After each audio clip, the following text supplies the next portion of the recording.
Prasad booth ఏజెంట్లను ప్రలోభపెట్టారని YCP నేత దేవభక్తుని చక్రవర్తి అన్నారు. కానూరు ప్రజలు 50 ఏళ్లుగా తమ కుటుంబానికి మద్దతుగా ఉన్నారని, టీడీపీ నేతలతో తనకు ఉన్న సంబంధాలను తప్పుగా ప్రచారం చేస్తున్నారని చక్రవర్తి మండిపడ్డారు. ఎమ్మెల్యేగా ఉన్నప్పుడు ఒక్క ఇళ్ల పట్టా కూడా బోడే ప్రసాద్ ఇవ్వలేదని, రౌడీలను తీసుకొచ్చి రౌడీయిజం చేస్తున్నారని అన్నారు.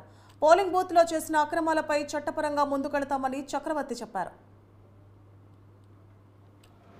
మాజీ శాసనసభ్యుడు బోడే ప్రసాద్ గారు ప్రెస్ మీట్లో మాట్లాడుతూ కమ్మ కార్పొరేషన్ చైర్మన్ కులాన్ని ఎక్కువ సంబోధిస్తూ కులాన్ని తిడుతున్నాడు, బూతుల్లో దౌర్జన్యం చేశారు.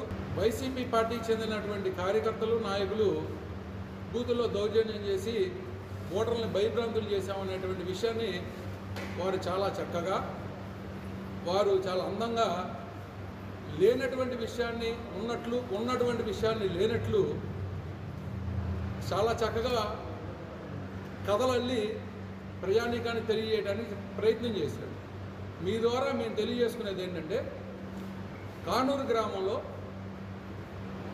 పోలింగ్ బూత్లో Kennedy Narayana school Kennedy polling బూత్లో జరుగుతున్న సందర్భంలో ఒక సామాజిక వర్గానికి చెందినటువంటి అధిక సంఖ్యలో మంది అక్కడ చేరి వారు ఓటింగ్ పూర్తి చేసుకుని బయటికి రాకుండా వారు అక్కడే నుంచుని ఓటర్లని ప్రభావితం చేసేటువంటి ప్రయత్నం చేసే తరుణంలో మా బూత్లో ఉన్నటువంటి ఏజెంట్లు ఇది తప్పు, ఇలా చేయటం నేరం, ఇలా చేయకూడదని ప్రతిఘటించిన సందర్భంలో వాళ్ళు మాకు కూడా తెలియజేయడం జరిగింది.